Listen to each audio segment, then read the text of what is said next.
Ma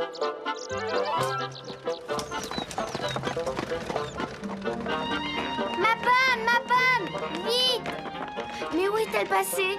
Ah, voilà les livreurs. Lucie! Papa m'a envoyé une caisse de Paris. J'espère que c'est une poupée de cire. Il m'en a promis une. Doucement, doucement, Sophie. Laissez-moi faire. Oh, qu'elle est belle, mais qu'elle est belle! Ne tirez pas. Vous allez tout casser. La poupée tient par des cordons. Casse-les, arrache-les, vite, Lucie, que j'ai ma poupée. Ah.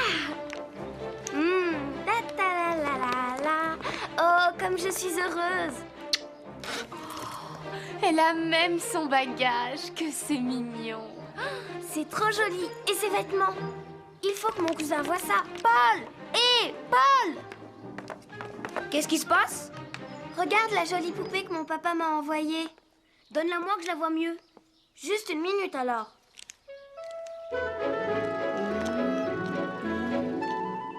Qu'est-ce que tu as? Cette poupée n'est pas solide. J'ai peur que tu ne la casses. Oh, sois tranquille. Je vais bien la soigner, elle restera comme neuve. Mais oui. Je t'interdis de rire. En fait, tu es jaloux parce que ton papa ne t'a pas envoyé comme à moi un joli cadeau. C'est vrai. Mon père ne pense jamais à ce genre de choses. Je vais demander à maman d'inviter Camille et Madeleine pour leur faire voir ma jolie poupée. C'est inutile. Oh maman, s'il vous plaît. Regardez, avez-vous déjà vu une aussi belle poupée?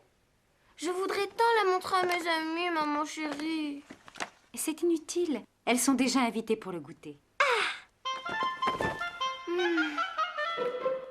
Vive maman, de baisers je la mange. Vive maman, elle est notre bonne ange. Tu n'as pas peur que Camille et Madeleine cassent ta belle poupée? Oh non, elles sont trop sages pour ça. Le risque est plutôt du côté de notre Sophie. N'est-ce pas, Paul? Jamais je ne ferai de mal à ma poupée. Je l'aime trop. Elle est en cire, ne l'oublie pas. Comme les bougies. Or, la cire se casse. Oh non, maman, il n'y a pas de danger. Elle est dure comme du bois. Et ça, la solidité même. Mais dès qu'on l'allume, ça fond. Pas ma poupée.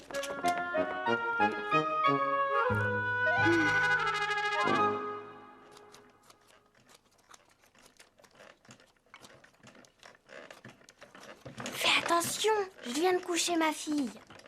Et alors? Tu l'empêches de dormir en remuant comme ça. Pas du tout. Je la berce. Dors ma toute douce, dors mon petit ange, ferme tes jolis yeux, dors mon petit ange. Tu te répètes. Oh mais tu m'embêtes, c'est de ta faute, arrête d'avoir la bougeotte. Je n'y peux rien, moi mes jambes bougent malgré moi. Eh bien je vais les attacher avec une ficelle. Essaye, tu verras ce que savent faire mes pieds qui sont au bout de mes jambes. Tu me donnerais des coups de pied, méchant? Certainement si tu me donnes des coups de poing. Oh, oh ma tête! Ma poupée, tu vas voir. Tiens. Aïe, arrête! Elle n'a rien, ta poupée!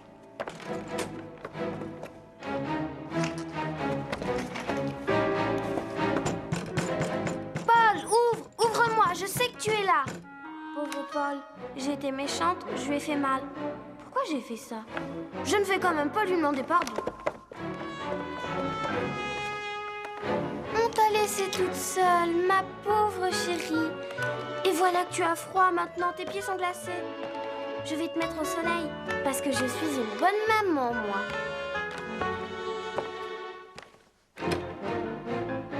Comment Paul me pardonnera-t-il si je ne lui demande pas pardon?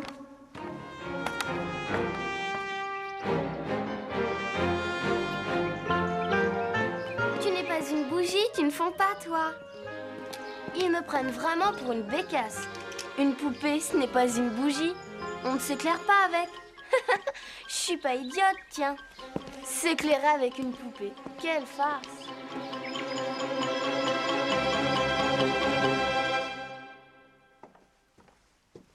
Paul, pardonne-moi. Oh non, c'est ennuyeux de dire ça. Paul, pardonne-moi, viens jouer. Je t'assure que je ne recommencerai plus. Tu n'es plus en colère? Bien vrai?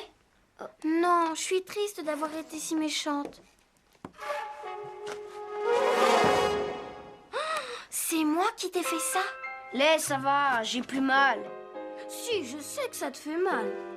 Mon pauvre Paul. Je vais te soigner, tu vas voir.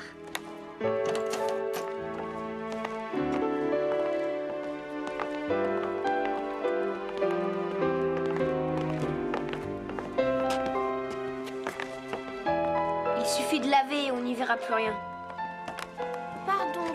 Pardon.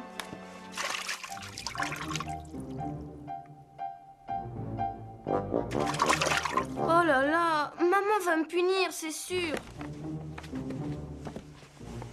Je pourrais dire que je suis tombée dans les épines. Mais ça serait un mensonge. Elle va m'interdire de voir mes amis. Ou peut-être me reprendre ma poupée. Non, pas ta poupée.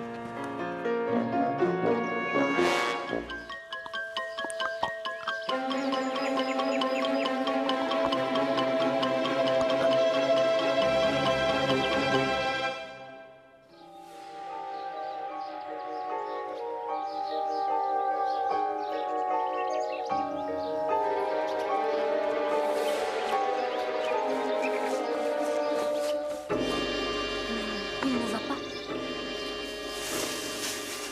Si, il s'écorche encore plus. À cause de moi, pour que je ne sois pas punie. Oh, Paul. Non, si j'y vais, maman soupçonnera la vérité. Il vaut mieux que je reste ici. Monsieur Paul! Comme vous êtes mis, un bon garçon comme vous. Qu'est-ce qui vous a pris? Venez donc que je baigne votre pauvre visage.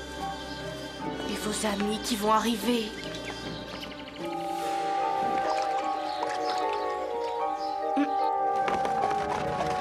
Camille et Madeleine, j'avais oublié.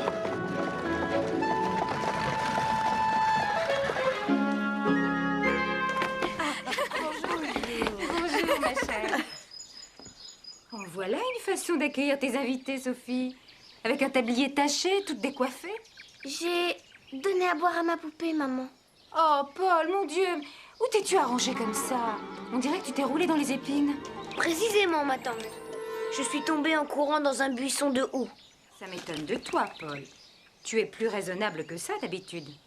Mon pauvre Paul, comme tu dois souffrir. Non. Non, très peu, Camille. Je te promets. Demain, ça sera passé. Eh bien, ma chère, j'ai été bien inspirée d'apporter ces fruits confits. Je ne connais pas de meilleur remède. Des fruits confits?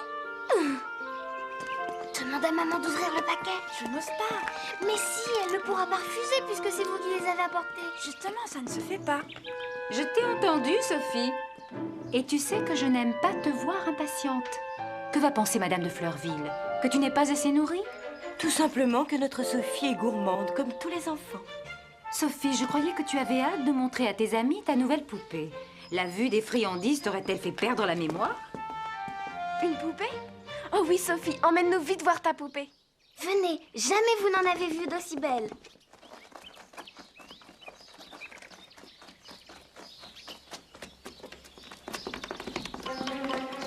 Elle est aveugle. Elle n'a plus Dieu. Quel dommage. Comme elle est jolie. Heureusement que les jambes et les bras n'ont pas eu le temps de fondre. Maman m'avait prévenue. Et toi aussi, Paul. Mais je n'ai pas voulu vous écouter. Et maintenant, Tu vas te faire gronder? Ce sont les yeux qu'on entend. La cire a fondu autour et ils sont tout mous. On peut peut-être les ravoir alors. Oui, apportons la poupée à maman. Elle va la réparer. je voudrais être ce matin. Je me réveillerai et je ferai tout autrement. Tout. Depuis le début. Pourquoi ne peut-on jamais revenir en arrière? Regardez, il suffirait de découdre le corps et d'aller récupérer les yeux au fond de la tête avec une petite pince. Non, elle a assez souffert. Je ne veux pas qu'on la tourmente encore. Mais c'est pour la réparer, Sophie. On ne répare jamais rien. Est-ce que Paul s'est réparé en se jetant dans le hou? Non, il s'est fait saigner 2 fois plus. Qu'est-ce que c'est que cette histoire? Paul, je te parle. Tu n'es pas tombé accidentellement? Je l'ai griffé et il s'est roulé dans les épines pour m'éviter d'être grondé. Je suis méchant, méchant, méchant. Ne dis pas cela, c'est toi qui souffres le plus. Sophie, je te pardonne parce que pour une fois, tu as fait preuve de franchise. Merci, maman. Merci, ma tante. Quant à cette demoiselle, je pense pouvoir l'opérer sans qu'elle ne sente rien. Il faut juste attendre que la cire durcisse à nouveau. Allez donc jouer au jardin. Nous vous appellerons lorsque nous aurons terminé. 1 minute. Voilà une bonne idée, n'est-ce pas, Sophie? J'y ai droit, moi aussi. S'il vous plaît, ma tante. C'est bon. Prenez-en 2 chacun.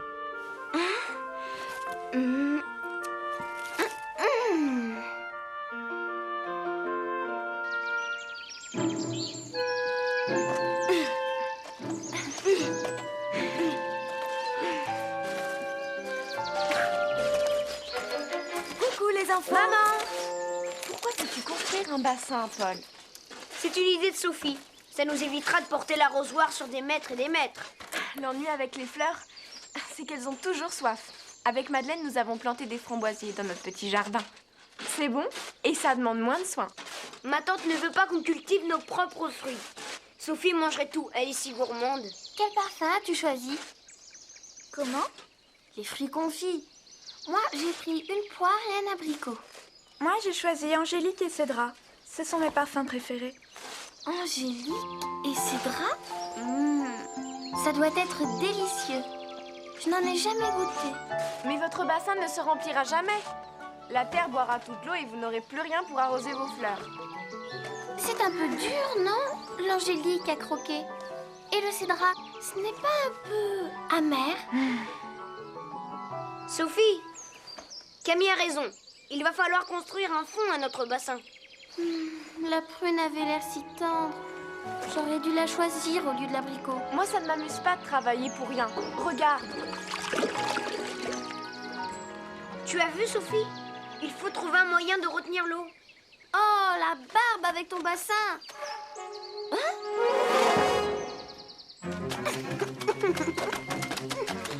Regarde, tu m'as fait salir. Oh là, oh, c'est froid. Il faut que je rentre changer de bas et de souliers à présent. Merci vraiment. Je croyais que c'était son idée.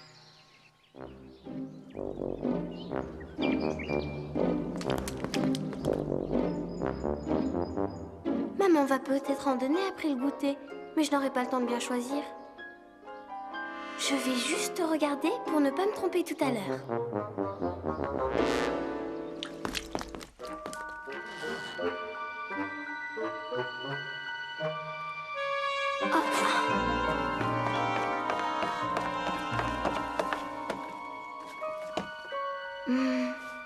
Que je suis bête, je n'ai qu'à monter sur un fauteuil. Vite! On pourrait croire que je les vole alors que je ne fais que les regarder. Mais comment choisir? Ils ont tous l'air si bons. Peut-être qu'en goûtant juste un petit morceau de chaque, je saurai lesquels sont les meilleurs. La prune d'abord. L'angélique. Difficile de décider. Je vais recommencer. Juste un petit peu, ça ne se verra pas. Sophie a toujours de bonnes idées, mais ça ne l'intéresse pas longtemps. Elle est plus jeune que nous, c'est pour ça. Elle n'a qu'1 an de moins que moi. Oui, mais toi, tu as une sœur aînée. Ça te rend raisonnable. Mais Sophie, elle, a Paul, qui est comme son frère. Il passe plus de temps ici qu'avec ses parents. Il lui faut du temps pour changer de bas.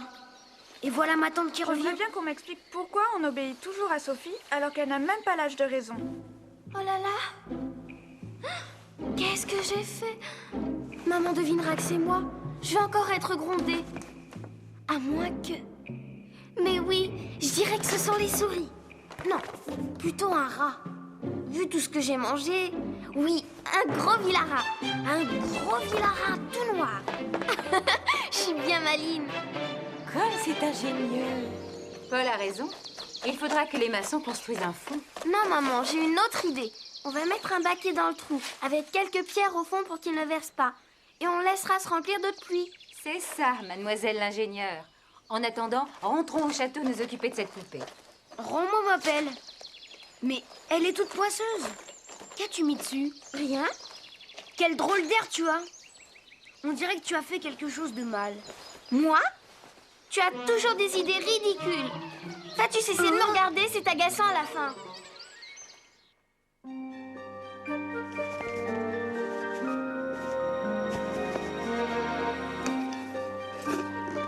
Et voilà. Mais n'aie pas peur, Madeleine, c'est bientôt fini. Prends exemple sur Sophie. Ça ne l'émeut pas et pourtant il s'agit de sa poupée. Je ne crois pas Sophie insensible. Elle prend sur elle et c'est courageux.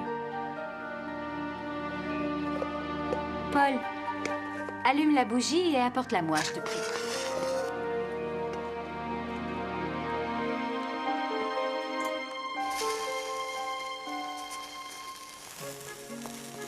Attendons une minute que la cire refroidisse.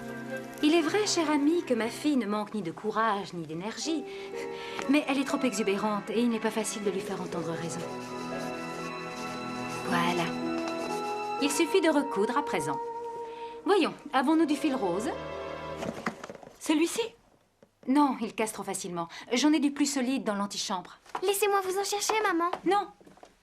Je n'aime pas que l'on fouille dans ma boîte à ouvrage. Je ne fouillerai pas. Tu voulais chercher des pierres pour ton bassin, Sophie?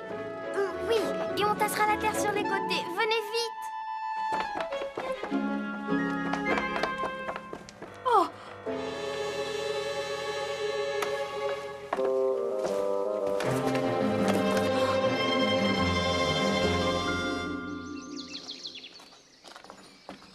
Tu ferais mieux d'avouer ta bêtise, Sophie. Quelle bêtise? Mais je n'ai rien fait de mal. Pourquoi voudrais-tu toujours que je fasse des bêtises? J'en ai assez à la fin. Moins fort! Oh là là! Je sens que je vais avoir mal au cœur. D'abord, Paul nous accueille tout écorché. Ensuite, ta mère joue au chirurgien. Je vais faire des cauchemars. Et tu ne seras pas la seule. Avoir mal au cœur ou à faire des cauchemars? Les deux. Je connais quelqu'un qui doit avoir l'estomac et la conscience bien lourds. Mais on n'a pas encore goûté. Ça dépend qui. Arrêtez!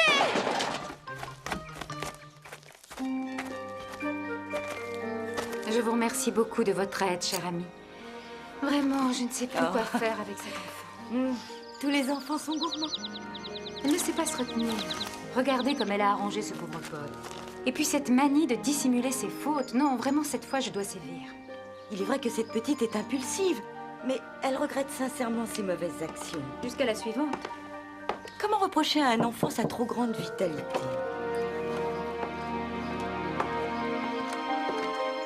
Sophie, tu avais faim peut-être? Maman, pardonnez-moi. Je voulais juste choisir à l'avance pour ne pas me tromper ce soir. Et puis, à force de regarder, je ne me suis pas rendu compte. C'était plus fort que moi. Tu pensais peut-être que je ne m'en apercevrais pas. J'aurais dit que c'était un rat. Un gros rat. Vilain, noir. Quelle imagination! Sauf que les rats ne déplacent pas les fauteuils et n'ouvrent pas les boîtes. Montez dans votre chambre, mademoiselle, ou vous resterez consignée jusqu'à demain. Je peux prendre ma poupée? Soit. Mais sachez que c'est la dernière fois que je la répare. Tiens, Merci. Mais pourquoi faire une réserve d'eau? Vous n'aviez qu'à demander une charrette à Anne pour transporter vos arrosoirs? Oui, depuis que maman nous en a offert une, nous jardinons 2 fois mieux. Paul, tu écoutes? Pauvre Sophie. Elle s'est encore fait gronder. Avoue qu'elle le cherche un peu. Elle ne pense pas à mal, mais on dirait qu'elle fait exprès d'irriter ma tante contre elle. Madame de Réan est un peu sévère, mais c'est pour son bien. Elle est beaucoup plus indulgente avec moi. Peut-être parce que je suis que son neveu? Les parents sont toujours plus exigeants avec leurs propres enfants. Pas tous. Mes parents se préoccupent pas beaucoup de mon éducation. Parce qu'ils savent que ta tante et ton oncle s'occupent bien de toi. C'est vrai. J'ai de la chance d'avoir une tante et une cousine. Mais mon oncle n'est pas souvent là. Son travail au chemin de fer le retient souvent à Paris. Elle exagère quand même, Sophie. Si mon papa était encore vivant, je serais tellement heureuse que je serais gentille avec tout le monde. Madeleine.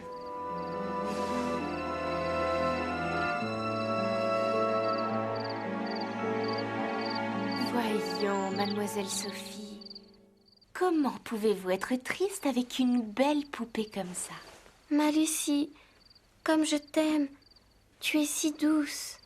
Quand vous étiez toute petite, il vous fallait toujours un câlin avant de vous endormir. Un gros câlin comme ça. Moi, j'aime beaucoup les câlins. Regarde, on voit la réparation, là. C'est un peu plus clair autour des yeux. Et puis le fil n'est pas tout à fait de la couleur du corps. Mais je l'aime, peut-être encore plus qu'avant. Elle a été si courageuse pendant que maman l'opérait. Mais je suis si triste. Allons.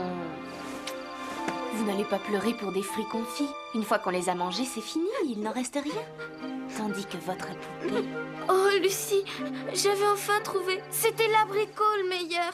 Encore plus que la prune et l'angélique. J'avais eu du mal à choisir parce qu'il fallait se souvenir du goût des autres. Mais vraiment, l'abricot, c'était le plus sucré. Quel dommage que nous ne puissions pas dire au revoir à Sophie. Allons, vous vous reverrez bientôt. J'y pense.